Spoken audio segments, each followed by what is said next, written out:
Assalamualaikum teman-teman. Apa kabar kalian semua? Semoga teman-teman selalu sehat ya. Nah, teman-teman, hari ini kami datang ke sebuah taman kanak-kanak di Samarinda yang bernama TK Barunawati 3 yang terletak di Sempaja Selatan. Teman-teman mau tahu tidak? Kalau TK Barunawati 3 ini termasuk lembaga PAUD yang beroperasi sudah lama tahu, dari tahun 1976. Lama sekali ya ternyata sekolahnya. Tapi walaupun sudah lama beroperasi, seiring berjalannya waktu, sekolah ini jadi lebih baik, bagus, dan luas. TK Barunawati 3 mempunyai fasilitas sekolah yang lengkap loh teman-teman.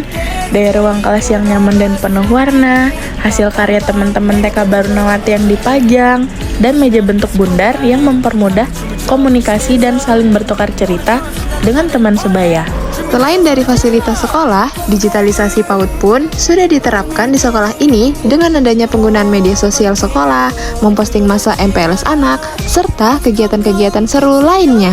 Bahkan, TK Barunawati juga peduli dengan kebersihan serta kelayakan bagi anak-anak di sana. Nah, teman-teman, TK Barunawati 3 sekolah yang bagus kan?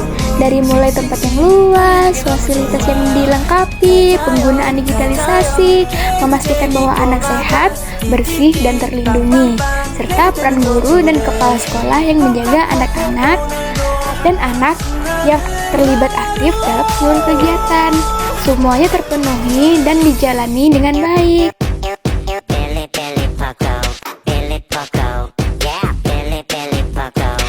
Tapi teman-teman juga harus tahu ya, bahwa sekolah ini juga akan menerapkan kebijakan sekolah ramah anak.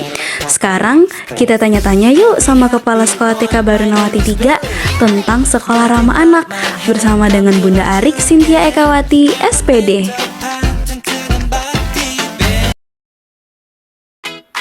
Sekolah ramah anak, nah itu tuh sepengetahuan saya berarti sekolah itu mementingkan memprioritaskan anak-anak dengan keramahan kita sebagai guru, sebagai pengajar ya kan, terus juga memfasilitasi anak-anak untuk mengekspresikan segala keinginannya ya, benar seperti itu.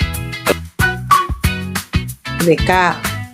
Nah begini, jadi karena kita ini sebetulnya TK umum dan tidak boleh menolak anak yang spesial ya, yang anak yang kebutuhan khusus itu.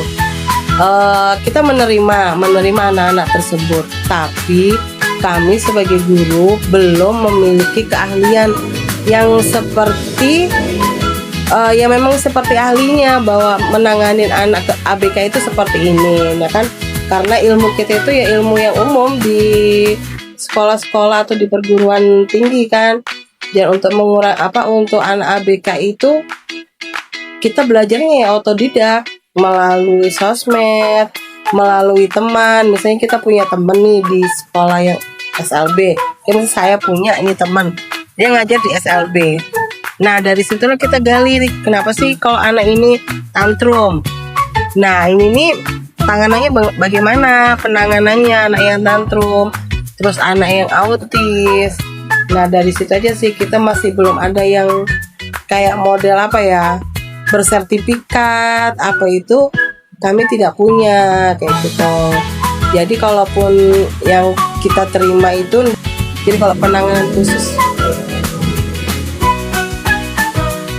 biasanya sih kalau ajaran khusus kita kayak anak-anak yang lain misalnya belajar A, nah dia mungkin belajar yang lain. Biasanya memang kita menyediakan yang seperti itu. Walaupun berbeda kan kadang ya itu tadi memberi pengertian pemahaman sama anak-anak. Karena ada anak-anak itu kan Bu kok dia beda kan kayak gitu ya. Ya sih kadang-kadang mereka cuma kalau misalnya anak autis sendiri cuma ya mau warna nggak terlalu ini ya kan ya kayak gitu. Kalau programnya yang pendidikannya yang kayak gitu kita masih belum ada. Tapi kalau misalnya dia belajar, disuruh belajar ya oke, belajar kayak gitu. Nah, diarahkan juga belajar sesuai dengan apa yang ada di sekolah. Meskipun itu dipegangnya ibu guru kak, ya kan?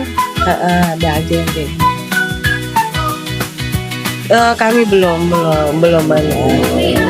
Iyalah, sebetulnya sih walaupun tanpa menerapkan kayak gitu, sebetulnya kita sudah menerapkan. Cuma kadang itu kan ada yang perlu laporannya kah atau apa kayak gitu ya. Nah, sebetulnya semua sekolah itu memang wajib dan harus ramah. Nah, iya memang harus wajib. Kalau yang standarnya kayak gitu memang kita belum memprogramkan, tapi kalau ditanya apakah kita melakukan ramah anak, ya melindungi kekerasan pada anak juga kami juga melakukan. Apa yang dianjurkan oleh pemerintah itu ya kita laksanakan, meskipun itu hanya dalam bentuk praktek, langsung prakteknya. Nah, teorinya untuk yang membuat dokumennya atau apa itu kadang kita itu ya ketinggalannya di situ karena udah kebanyakan pekerjaan sudah kita. Kendalanya kalau untuk saat ini kalau saat ini sih mungkin ya situasi dari sekolah, ya kan, kita harus lebih, ini kan sekolahnya masih renovasi. Terus kalau misalnya dari ibu guru, mungkin kami akan lebih gali lagi untuk